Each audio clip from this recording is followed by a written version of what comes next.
Itong dalawa kasama ko ngayon.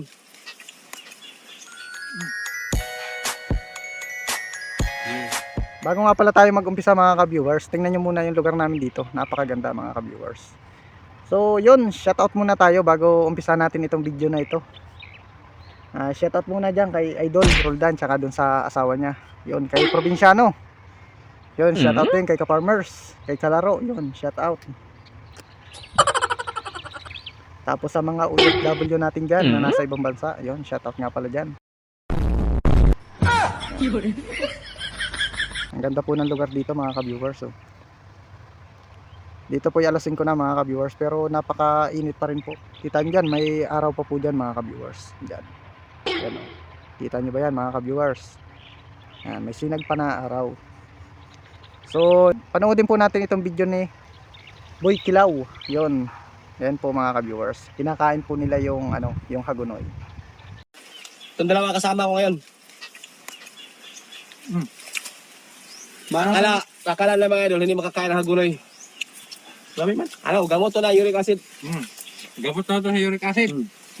Dami. Wala na makain ng baka nito. Pero hindi ko sinasuggest mga idol, gamot talaga to ha.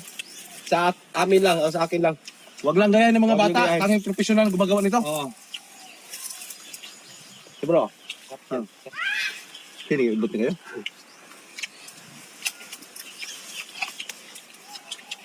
Bosin natin tong udlot. Ang gusto ko rin dito sa gunoy, Dad, hindi na tulad na malunggay. Masarap talaga siya. Para lang mayanat to. Udlot may lamig siya. Kailangan mo your trap. Ano mo? Kilala yung your trap. Your trap? Andito nakatingin sa atin ngayon. Ay, pasukin mo. Para makatikim din siya ng ano. Kaya ka your trap. Mag-trip ka na nito. Your trap. Ayun, sabayan natin sila guys. Andyan, pasukin natin yan sa your trap. Isang dahon lang guys ha. Kaya nakita nila mga idol na kumain talaga. Tunay talaga to. Oo.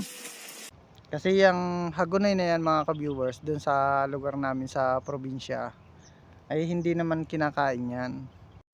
Itong dalawa kasama ko ngayon.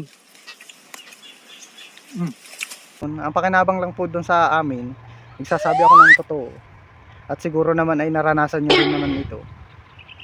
Sa mga nakaranas. At yung magpakatotoo na tayo mga ka-viewers. Kahit ako gumagamit ako niyan eh.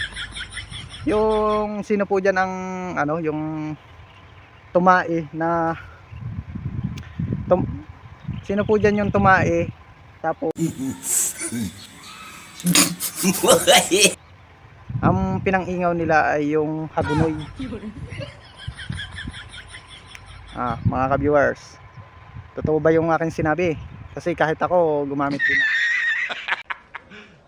Nagsasabi lang ako ng totoo. Kasi yung hagunoy na yan ay pinampapahid lang po namin yan sa puwit.